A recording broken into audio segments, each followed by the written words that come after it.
Noticias sobre el iceberg, una novela en la que Liliana Hecker, que está acá con nosotros, hace algo muy potente, que es convierte el detrás de escena de la escritura en materia de ficción. Ella después nos va a explicar si es verdad o es mentira lo que yo estoy diciendo. Si vos lo decís, debe ser cierto. Bueno, vamos a presentar a Liliana Hecker. No necesita mucha presentación, pero lo vamos a hacer igual. Es una de las narradoras argentinas más influyentes de las últimas 6 décadas en Argentina. Cuentista, novelista, ensayista y además una de las figuras centrales de la vida literaria, podemos decir porteña o argentina. Estudió física en la UBA, pero desde muy joven eligió la literatura. Creo que a los 16 años escribió la revista El Grillo de Papel, dirigida por Abelardo Castillo, y ese gesto, de alguna forma, fue el inicio de la relación vital de una vocación. Entró a la redacción como secretaria y descubrió su lugar en el oficio. Bueno, pasó por El Grillo de Papel tras la clausura del Grillo de Papel. Cofundó la mítica revista El Escarabajo de Oro, una revista que marcó los 60 con 48 números, la década del 60, ¿no? 48 números y muchos colaboradores, ¿no? De Julio Cortázar a Roa Bosto. Fue una revista que me tocó trabajar en ella, trabajarlas después, ¿no? A las revistas, leerlas, y la verdad que son maravillosas. Después, en plena dictadura, junto a Abelardo Castillo y a Silvia Iparraguirre, también estuvo en el Ornitorrinco. Así es, fundamos el Ornitorrinco. Ahí está. Bueno, vamos a saltear y vamos a pasar porque es muy extensa la vida, queremos escucharla a ella. Su obra de ficción nace con el cuento, el género en el que es referencia, con Los que vieron la zarza. Sí, señor. Acuario, Un resplandor que se apagó en el mundo y La espera del mal. Publicó además Los bordes de lo real, La crueldad de la vida, La muerte de Dios y sigue. Zona de clivaje, creo que es una primera novela que es importante en esa historia. Y bueno, y ahora hay muchos premio municipal de novela. No quiero aburrir porque generalmente estas cosas aburren y después... La gente escucha y después se olvida. No, claro, exactamente, por eso. Vamos a lo nuestro. Así me gusta. Bueno, Noticias sobre el iceberg es esa novela que está ahí en el borde, en el ángulo, ¿no? Cuenta la historia de Greta, la protagonista, una escritora mayor que vive sola con su gata Praskovia. Hasta que 2 jóvenes, Marcos, estudiante de periodismo, y Albertina, irrumpen en su casa con preguntas que la desacomodan, ¿no? Algo así. Sí. Bueno, la obliga de alguna forma a develar algunas cuestiones de la trastienda de su oficio. Cómo imaginó y escribió su libro y qué deja fuera. Por eso el tema del iceberg vamos a ver, para romper el hielo, decíamos recién. Para romper el hielo. Vamos a hablar un poquito. Hasta por ahí no vas a hablar del iceberg porque si no, me deschavo el final de la novela claro, y eso bueno, no se hace. No se hace. Un poco, bueno, quería justamente preguntarte, para empezar, ¿no? Greta es una escritora mayor, y esto te lo han preguntado. 77 años. 77 años. 77. Que se anima a contar lo que no quería contar, ¿no? De alguna forma. ¿En qué medida Greta, es la pregunta que te quería hacer, ¿no? Es una forma de autorretrato o de referencia en negativo o positivo también? ¿En qué medida es una invención de lo que quiere decir Liliana y no diría? A ver, lo que quiere decir Liliana y no diría, no, porque si lo está diciendo Liliana es que lo quiere decir, esa es la verdad, no es lo que yo no quiero decir y digo. Tal vez es lo que Greta, mi protagonista, no quería ver y de alguna manera termina viendo en la novela por una situación que se plantea al final. Sí, vos me da risa porque vos decías una escritora mayor y un poco te negabas a nombrar la edad de Greta, pero Greta tiene 77 años y al propósito de eso quiero decir que yo la pasé a Greta porque tengo 82 y me niego rotundamente a esa costumbre de las mujeres, también de algunos hombres, de no revelar la edad, porque la edad es algo fascinante, ¿no? Una siempre es nueva para su edad. Entonces, siempre estás descubriendo. Yo, por ejemplo, antes nunca había tenido 82 años. Entonces, estoy descubriendo a una persona a la que no conocía. Es decir, con recursos e imposibilidades nuevas. Entonces, que tiene que inventarse. Una siempre, creo yo, una y uno, tienen que inventarse. Entonces, es premeditado que Greta tenga 77 años y les voy a contar para que un poco, y después voy a ir, no le estoy huyendo, así es un poco la proyección mía. La situación que a mí me despertó, la imagen que a mí me despertó la idea, acá hay una novela, es, en ese momento fue en el 2013 más o menos, yo tenía 70 años y ese personaje, Greta, tenía 70 años, después le aumenté la edad, pero en ese momento era una mujer de 70 años tratando de hacerla vertical. Eso ya creo que marca un poco las características, ¿no?, de la protagonista, querer hacerla vertical a los 70 años. En ese momento, cuando de alguna manera lo consigue, suena el teléfono y por el contestador escucha la voz de un chico, un muchacho joven, que le quiere hacer una entrevista porque es estudiante de periodismo y para recibirse tiene que hacer una entrevista y le quiere hacer una entrevista a ella. Esa mujer de 77 años queriendo hacerla vertical y ese pibe que llama para hacer una entrevista son un poco lo que despiertan la novela, es decir, como el puntapié inicial, digamos, para la novela. Él finalmente, ella en realidad por un motivo marginal le dice que venga, ella hace 20 años más o menos que no acepta entrevistas, que no quiere saber nada con vida pública, nadie sabe por qué. No habla de literatura, no ha vuelto a publicar, después de haber publicado en dos épocas distintas de su vida, 2 novelas muy exitosas. Pero nadie sabe por qué no quiere seguir publicando. Ella le dice a él, al chico, que venga esa misma tarde. El chico se aparece con una chica. Él es Marcos, ella Albertina. Él es bastante respetuoso. La chica es totalmente zarpada.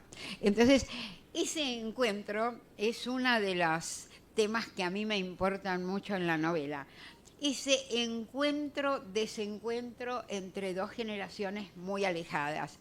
Por una parte, hay muchas experiencias totalmente distintas, hay historias distintas, hay seguramente hasta una manera de encarar la vida.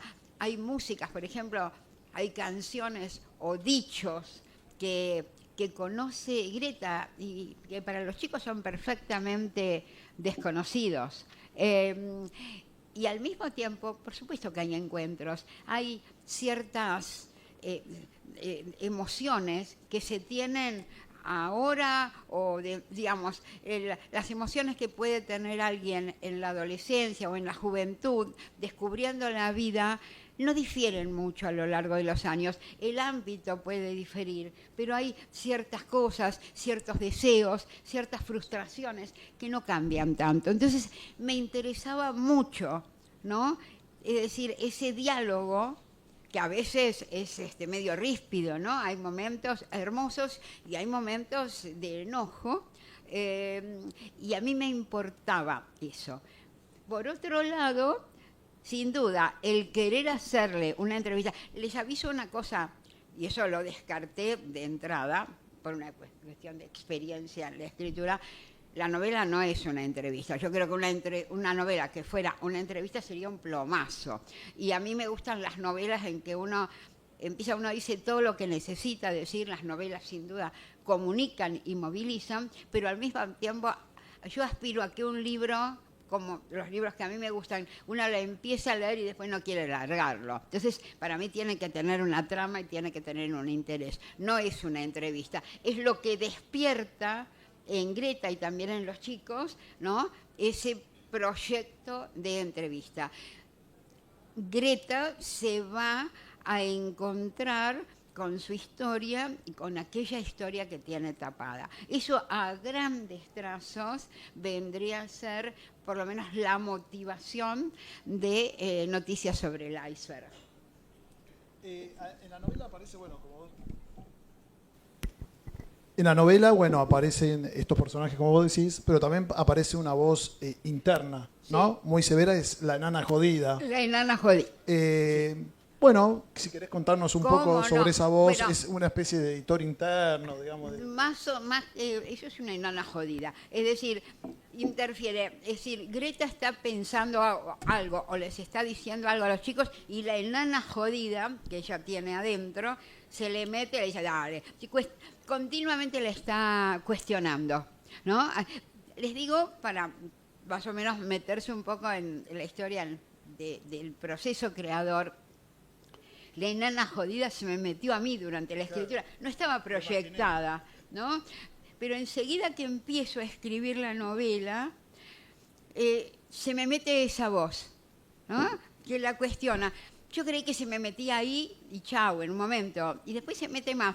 Y ahí es cuando le encuentro el nombre, ¿no?, que es la enana jodida. Y continúa. Y la enana jodida adquiere bastante protagonismo en la novela, ¿no? Ese cuestionamiento continuo que tiene Greta internamente, ¿no? Es decir, dice algo y la enana jodida le está encontrando la vuelta. Sí, eso me gustó. Te voy a decir vos que sos muy amigo, como yo en este momento. Abelardo Castillo fue mi mejor amigo realmente, y Silvia Iparraguirre, su mujer. Ahora, no estando Abelardo, Silvia es mi mejor amiga. A Silvia yo le iba contando las cosas que se me ocurrían en la novela, ¿no?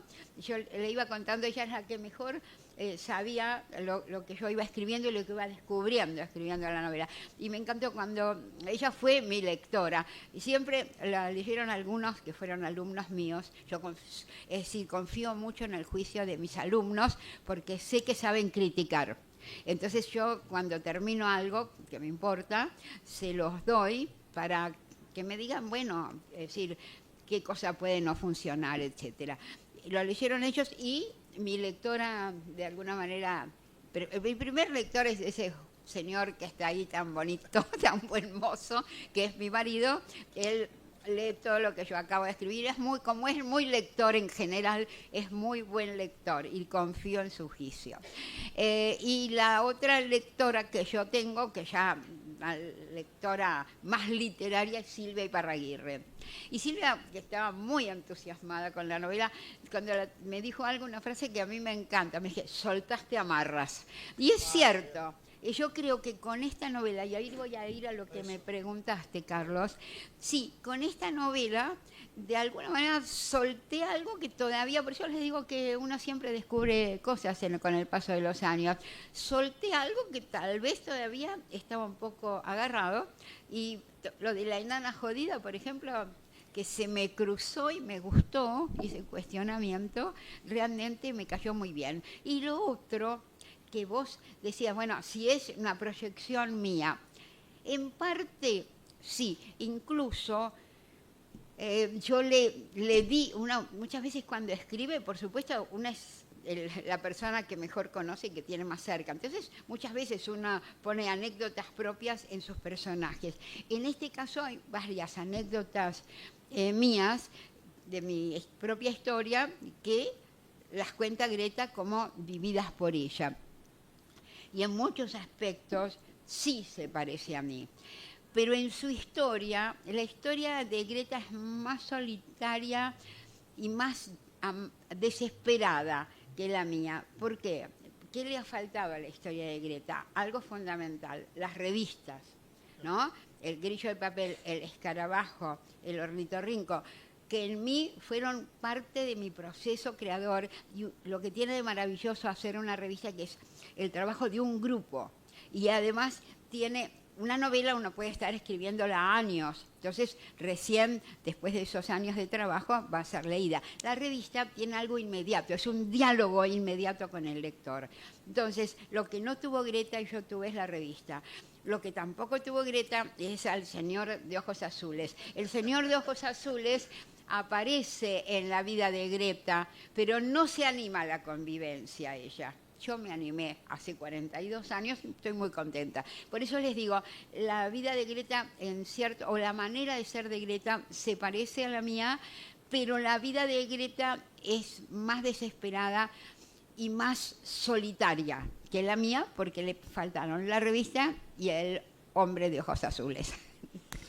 Bueno, decías recién un poco lo que te dijo Silvia, y estoy de acuerdo, que soltaste amarras, ¿no? Sí, me gustó mucho la expresión. Porque un poco sí, la autora, digamos, de alguna forma se reinventa tarde también, ¿no? Sí. Esta escritora, y veo que hay como un cambio en el deseo de la escritura, ¿no? Pero eso es lo que va a descubrir en el final. Bueno, hay algo que va a descubrir. Les voy a contar otra cosa que tiene que ver. La novela, digamos, el presente de la novela es Greta esperando a estos dos chicos. El presente de la novela transcurre, digamos, serán 10, 12 horas. Es desde que, bueno, sí, cuando Greta está haciendo la vertical y llaman los chicos, hasta el final, que es a la noche. Ahora, la novela, por supuesto, continuamente va al pasado, porque las preguntas que hace o cosas que se le cruzan a Greta hacen que esté pensando en cosas propias y en su propia historia. Y por otro lado, y ese es un recurso que también se me ocurrió durante la escritura, porque Greta ha escrito, y entonces se me ocurrió contar la historia de escritura de, yo diría, no sé, después van a ver si son 2 novelas o 3 novelas, pero que ha escrito Greta. Entonces, las 2 primeras son Hilda Wangel y la memoria de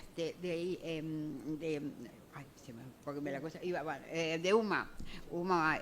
Bueno, porque lo que conté ahí, esa historia, esas novelas, en sí, la historia de esas novelas, en realidad tiene que ver con novelas que a mí se me cruzaron y yo no pude escribir. Greta pudo. Me dio un gustazo, porque en la trayectoria de un escritor y una escritora siempre hay algunas historias que van quedando en el camino, que a lo mejor son muy buenas, pero que no salen. Ocurre, de verdad. Creo que en cualquier escritor debe pasar eso. Bueno, a mí me gustó mucho, ¿no? Es decir, poder hacer algo con esas novelas frustradas. Entonces, Hilda Wangel, en realidad, era una idea que yo tuve cuando era muy joven, yo pensaba que iba a ser un cuento largo, escribí varias versiones, la verdad que ninguno me conformó. Pero bueno, parece que a Greta le salieron muy bien y fue su primera novela y tuvo mucha repercusión cuando la publicó siendo muy joven. La segunda es una novela que a mí se me había ocurrido que iba a escribir y que nunca escribí. Es decir, yo me había ocurrido como una idea muy buena, nunca la escribí. Bueno, Greta sí la escribe y esa novela tiene enorme repercusión, ¿no? La memoria de Uma Aram. Entonces, bueno, es decir, la novela mía de Noticias sobre el iceberg está como interrumpida por el relato de escritura de esas novelas. Y hay una tercera novela que es la que ella no terminó. Pero también es una idea frustrada mía. Vera y el optimismo. La última novela es Vera y el optimismo y es una idea que yo había tenido, incluso se la conté a Abelardo Castillo, a él le encantó la idea, que es contar lo fáustico desde una mujer. Es decir, que yo decía, la mujer no necesita el diablo exterior, ¿no? Para conseguir la juventud. Una mujer ante un espejo, ¿no? Se puede como rearmar, ¿no? Y encontrar su propia imagen. Bueno, pero de cualquier manera, esa fue una idea que me nació, que me pareció poderosa y que de alguna manera en parte languideció y en parte está en esta novela. Entonces, bueno, son esas 3 novelas las que interrumpen el relato de Noticias sobre el Iceberg. Eso básicamente sería el formato, ¿no? De la novela, sí. Bueno, como cuentista, digamos, y como persona de la literatura y todos aquellos lectores que alguna vez han leído alrededor de la literatura, saben por qué hay un iceberg o por qué el iceberg. Pero hay un montón de jóvenes acá bueno, ahora que estaría interesante saber por qué hay un iceberg y por qué el iceberg, qué tiene que ver con la literatura, qué tiene que ver con el cuento, qué tiene que ver con la historia y por qué es una noticia. Es una noticia. Es decir, todos los que escribimos cuentos, ¿no? Tenemos casi como algo sagrado, algo que dijo un gran cuentista, que fue Ernest Hemingway. Ernest Hemingway, que algo sabía del cuento, decía que el buen cuento es como el iceberg, que lo que emerge es un 30%, pero se sostiene con ese 70% que está sumergido. Cuando uno lee un buen cuento, uno lee la historia, pero puede percibir debajo de lo que se cuenta un conflicto mucho mayor, ¿no? Hay algo sumergido. En todo buen cuento, eso también lo dijo Piglia, sí, con claro. Otras palabras, sí, pero sí. También que todo cuento es 2 cuentos, lo explicó así él. Pero de cualquier manera es eso, ¿no? Entonces, lo que todo aquel que está vinculado con la literatura y sobre todo con el cuento sabe sobre el iceberg, es eso, que todo el cuento es como un iceberg. Emerge el 30%, pero se sostiene en el 70% que está sumergido. Lo que va a pasar en esta novela es que Greta, al final de la novela, va a hacer un nuevo descubrimiento acerca del iceberg, que no les voy a contar. Por eso justamente la novela se llama Noticias sobre el Iceberg, porque hay una novedad respecto de lo que dijo Hemingway. De hecho, ella hacia el final de la novela un poco dialoga con Hemingway y le dice, bueno, sí, dijiste esto es absolutamente cierto, pero también pasa esta otra cuestión con el iceberg. Por eso se llama Noticias sobre el Iceberg y por eso, ¿no?, está referido a lo de Hemingway, que yo cuento en la novela porque no todo lector tiene por qué saber lo que dijo Hemingway respecto de los cuentos y el iceberg. Y bueno, para no revelar tampoco el final ni hacer ningún spoiler, por supuesto, me gustaría, a ver, como lector o como aquellos que también quieren escribir, ¿no? Porque no pueden escribir un cuento, ¿qué habría que dejar arriba en el iceberg y qué emerger o cómo sucede también en esta escritora, ¿no? ¿Qué es lo que se puede decir y qué es lo que habría que... Sé que tiene que ver con la característica de cada cuento, de cada historia, pero bueno, es como para poder... No, es decir, yo creo que yo siempre me consideré una cuentista a la que a veces se le cruza un tema de novela. Yo creo que todo buen cuentista, si se le cruza un tema de novela, consigue escribirlo. No siempre todo buen o gran novelista puede escribir un buen cuento. Pues fíjate, Sábato, sin duda, era un novelista notable sobre héroes y tumbas, es una novela impresionante, incluso El túnel, es una novela breve, excelente.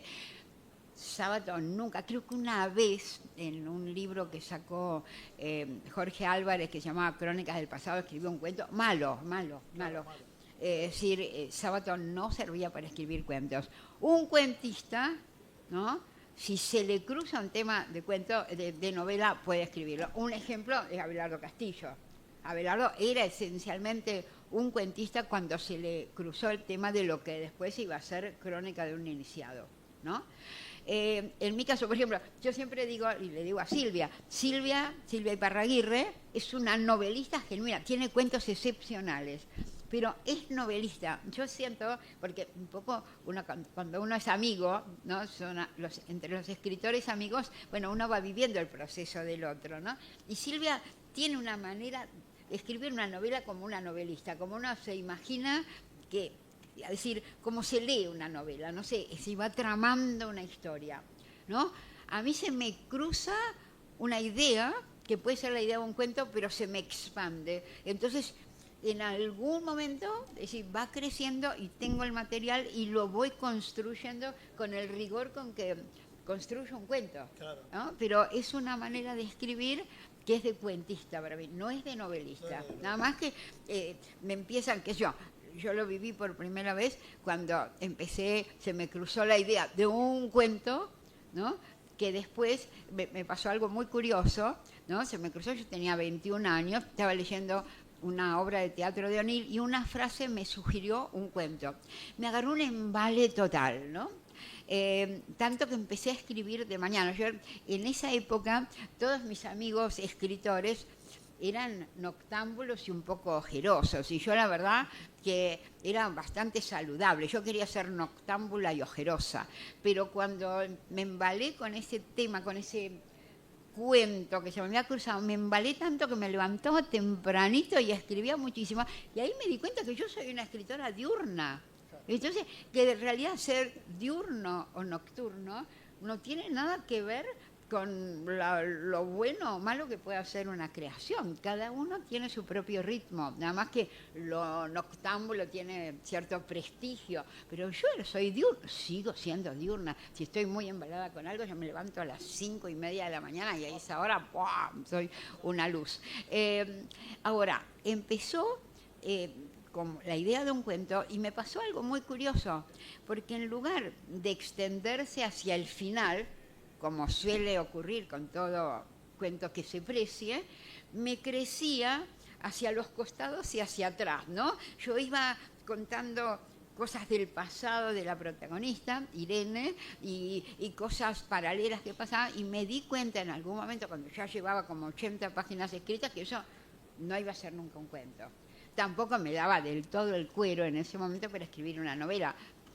Pasaron muchos años hasta que yo terminé Zona de Clivaje, pero empezó como un cuento, como la idea de un cuento, y la fui trabajando como una totalidad de la manera en que se trabaja un cuento.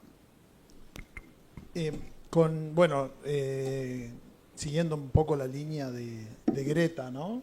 Sí, y de tu vida como escritora también. ¿Cambia el deseo en la escritura con el paso del tiempo, con los años, con ciertas edades? No. ¿Cómo es ese deseo? Si hay una mutación. Bueno, el deseo generalmente va mutando, ¿no? Porque sí, no se puede desear lo que se solo tiene. Pero quiero decir, en la escritura, ¿cómo aparece en las diferentes edades? En la escritora, en la protagonista, Greta, y en tu vida también. Yo, en principio, creo que sin deseo, yo lo llamo ganas, porque me parece una palabra. Sin ganas no hay que escribir. Es decir, uno escribe porque tiene ganas de escribir, y se nota en ciertos escritores por ahí muy prestigiosos que siguen escribiendo porque son escritores. Entonces, o los agentes literarios o las editoriales, o ellos mismos se exigen seguir. Vos tenés un oficio, la vida siempre ofrece temas, pero vos te das cuenta cuando eso está escrito sin ganas, sin necesidad, ¿no? Y yo creo que las ganas, a veces, no necesariamente con el paso de los años, hay épocas en que esas ganas no existen. Es muy conflictivo, pero de pronto hay momentos en la vida en que ese deseo no está. No es una cuestión de edad, creo yo. ¿Está o no está? Ahora, en algunos escritores debe ser la cuestión de los años. De temas, de ganas. Sí, pero no necesariamente. A veces, siempre el miedo que aparece cuando. Por ejemplo, yo publiqué y terminé de escribir La crueldad de la vida, sí, en el 2001. En el 2003 escribí este libro de entrevistas maravilloso, trabajé diálogos sobre la vida y la muerte, pero era un libro de entrevistas. Hasta el 2011 yo no volví a publicar, no solo no volví a publicar, hasta hasta el 2009 y casi 2010 no pude terminar nada, nada, ¿eh? Y la verdad que me sentí muy mal porque tenía la sensación, bueno, a lo mejor nunca vuelven esas ganas. Puede ocurrir, no hay ninguna garantía. Oficio sé que tengo, pero ¿y las ganas? Y de verdad no estaban. Escribía, porque quien es escritor siempre algo escribe, o escribís en el diario, o te piden una nota, escribís un mail, escribís, pero no es eso, no es estar creando. Y eso realmente me pasó. En el 2010 me agarró como una explosión, no podía parar de escribir. No voy a contar ahora, igual lo cuento, ahora va a salir un libro ahora, que se llama Intimidad de un oficio, que la va a sacar Editorial Godot, donde hablo de la intimidad de la escritura y cuento, ¿no?, esos procesos, pero no lo voy a contar ahora, porque se me va a ir demasiado por las ramas. Pero me interesa el tema que vos planteás, la cuestión del deseo o las ganas en relación a la edad. Yo creo que las ganas se pueden tener exactamente igual. Lo que tal vez va cambiando son los temas que a una la motivan. Eso sí que van cambiando. Yo, digamos, un cuento como Los que vieron la zarza, que es un cuento bastante notorio por lo menos, ¿no?, y ahora no lo podría, o tal vez no lo querría escribir. Es decir, hay otra mirada sobre el mundo, hay otras cuestiones que interesan. De la misma manera que yo cuando tenía 30 años no hubiese podido escribir Noticias sobre el iceberg. Si yo hubiese querido poner un personaje de 77 años, creo que me hubiese salido, pero totalmente derrotada. En cambio, cuando me puse a escribirlo, la pongo queriendo hacerla vertical, porque yo sabía que a los 77 años podés querer seguir haciéndola vertical. Ahora, ¿qué cambia? Que a lo mejor te das cuenta que ya no te sale la vertical. Y ahí, bueno, hay ciertas actitudes personales que hay que cambiar. Es decir, voy a lo que dije al principio, uno es siempre nuevo para la edad que tiene, pero eso implica que no tienen por qué perderse las ganas, porque siempre hay cosas nuevas para contar. Yo te digo, nunca hubiese esperado de mí terminar una novela a los 80 años, nunca hubiese esperado de mí escribir a una protagonista de 77 años y con las características de Greta. Tuve que llegar a la edad que tenía cuando la escribí para poder hacerlo. Entonces, no se pierden las ganas, se van modificando. El objeto de deseo sí seguramente se va modificando, pero el deseo no se pierde. Antes de hablar un poquito de tus palabras inaugurales de ayer, que me han llegado muchas repercusiones hoy. Ay, qué bueno, espero que buenas. Sí, muy buenas todas. Quería saber un poco también de esa, de esa lectora que fuiste y sos, ¿no? Y si también hubo un cambio en esa lectora que comía que comía, porque ayer hablaste justamente de eso, que leía de pequeña a la lectora de hoy, ¿no? Es decir, por supuesto con toda la experiencia, pero bueno, ¿con qué intensidad abordás un libro? ¿Cómo lo seleccionás? Eso para decirle también un poco a los jóvenes la necesidad de la lectura. Ese deseo sí que no se pierde. Yo justamente hoy lo estaba hablando en una entrevista que me hizo hace un rato Alejandro Berkovich, periodista que admiro muchísimo. Porque me decía, bueno, ¿cómo se hace para despertar en un chico el deseo de leer? Dice, conseguir ese libro que lo enamore. Que cada chico puede tener su propio enamoramiento. Si alguien se enamora de un libro cuando es chico o cuando es adolescente, no para de leer nunca. Lo que hay que motivar, y a veces los maestros o los padres o la gente que está en contacto con chicos no entiende del todo, es que hay que darle algo que al chico no enamore. No, porque a veces se dan lecturas equivocadas. Por ahí, vos das a leer a Borges a un chico de 14, 15 años y le pudre, porque es un adolescente, no le interesa. Y a lo mejor que yo le lees un cuento de Cortázar o de Abelardo Castillo y se entusiasma y después lo va a leer a Borges. O leen también tomos enormes de Harry Potter. Claro, exactamente, ¿no? Lo que sea, pero de alguna manera enamorarse de la lectura. Yo tuve la suerte de enamorarme de la lectura desde que era muy chica. Mi hermana leía como loca y a mí me gustaba, digo, ay, ¿cómo lee mi hermana? Entonces me hizo, tal vez por vanidad, la verdad, es decir, agarré un libro, una novela, y era chiquita, no tenía 7 años. Y cuando empecé a leerla, me encontré en el mundo de esas chicas, se llamaban las niñitas modelo, y ocurría en Francia en el siglo XIX. Meterme en ese mundo, que no tenía nada que ver con el mío, apropiarme de ese mundo, fue una aventura de la que no me curé nunca, se la sigo viviendo, entonces me encanta descubrir libros que me fascinan. Y otra cosa maravillosa, releer. Releer es hermoso. En el 2001, porque a nosotros nos han tocado y estamos viviendo épocas pavorosas, ¿no? El 2001 también fue bastante terrible y en ese momento algo que me salvó mucho fue la literatura francesa del siglo XIX. Es decir, releer Madame Bovary, releer Rojo y Negro, releer a Maupassant. Me dijo, bueno, el mundo parece que se derrumba, pero hay ciertas cosas que perduran. Me hizo muy bien esa relectura. Y voy a hablar de una relectura que me movilizó y por eso hablo mucho de eso. Cuando yo era muy joven leí una novela que es extraordinaria, de Joyce Carey, que se llama La boca del caballo. Y me fascinó, es un pintor muy loco, que hace murales, y tenía 68 años. A mí me fascinó, pero al mismo tiempo me parecía un poco excéntrico eso, de que pongan a un personaje de 68 años con tanta pasión. Lo leí, me fascinó, pero ahí para de contar.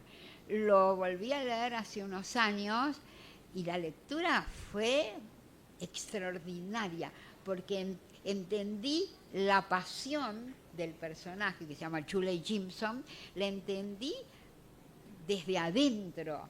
¿Por qué buscaba tanto? Todavía él pintaba murales en las paredes, él buscaba una pared, era muy pobre, siempre está buscando a alguien que lo mantenga, que dé plata, él se endeuda, qué sé yo. Y entonces buscaba una pared en cualquier lado, ¿no? Apropiarse de una pared para hacer el cuadro que él soñaba. Y yo entendí esa pasión desde otro lado, lo entendí desde el adentro de Shirley Jackson. Por eso no solo leer sigue siendo fascinante para mí, releer, pero descubrir libros nuevos también, de verdad que sí. Y además a uno siempre le quedan muchos libros que, como en deuda, ¿no? Uno no puede leer todo lo que quiere leer, entonces siempre quedan muchos libros que por leer, eso es muy bueno. Bueno, ayer en la inauguración de la Feria del Libro dijiste algo que para mí y para muchos fue fundamental y que es muy claro, pero en esta época de crisis es bueno reforzarlo. La necesidad de una cultura, pero la necesidad también de algo más fundamental, que es estar bien comido, ¿no? Exacto, bien alimentado. Bien alimentado. Bueno, y que eso también es un motor, digamos, para la lectura, digamos, estar... Y si alguien, eso es lo terrible, si un chico no recibe la alimentación adecuada, no hay desarrollo intelectual que valga.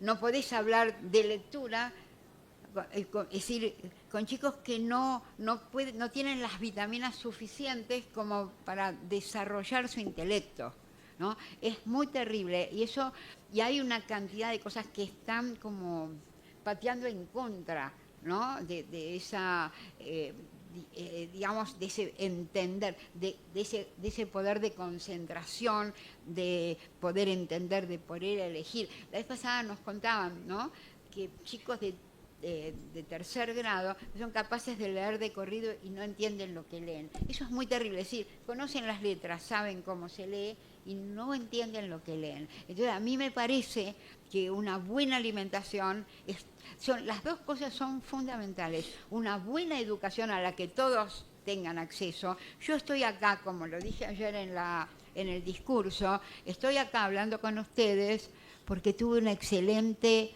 educación pública, porque fui a la escuela pública y ahí tuve una formación excelente. Mis padres no me podrían haber pagado ¿no? Una educación privada. Entonces, la educación pública para todos garantiza realmente un país en serio donde todos realmente puedan desarrollarse. Y una buena alimentación también, porque sin buena alimentación no hay entendimiento, no hay capacidad de desarrollar las propias cualidades, ¿no? Por eso, sí, asociado a la lectura, ¿no? En el discurso me referí a una buena Sí, es alimentación. importante una buena situación económica, por lo menos mínima, como para poder enfrentar, digamos, la lectura. Exactamente. A mí me llegó por algo personal, es Sí. decir, yo estudié letras cuando era joven, Sí. era peón de albañil, llegaba a la universidad, me quedaba dormido y fracasó mi primera incursión. Claro, Recién cuando pude tener una situación económica un poco mejor, pudiste estudiar. pude estudiar letras. Exactamente, por eso Es decir, que por eso también llega un poco esta idea de una buena alimentación, de un trabajo y Greta, digno. Greta comparte estas ideas con Sí, vos. sí, Greta comparte esas ideas. Greta habla de lo que es realmente una ideología, ¿no? Que si vos no te conmovés por el otro, por lo que le pasa al otro, andá a cantarle a Gardel con las ideologías. La base de esa ideología es querer que la vida que vos querés para vos también la quieras para tus semejantes. Sí, sí, Greta lo comparte. Bueno, ya estamos en el tiempo. Bueno, no sé si creo que podemos dar por concluida la charla. Sí, además que a mí me emociona mucho porque es la hora de la siesta todavía. Entonces que todos ustedes hayan venido pese a la siesta santiagueña, pero los agradezco muchísimo. Bueno, muchas gracias por haber participado y gracias a Liliana. No, gracias, Un placer gracias, enorme Carlos. estar con ella. Bueno, gracias. Te portaste divino, gracias. ¿Cómo me salvaste, Carlos?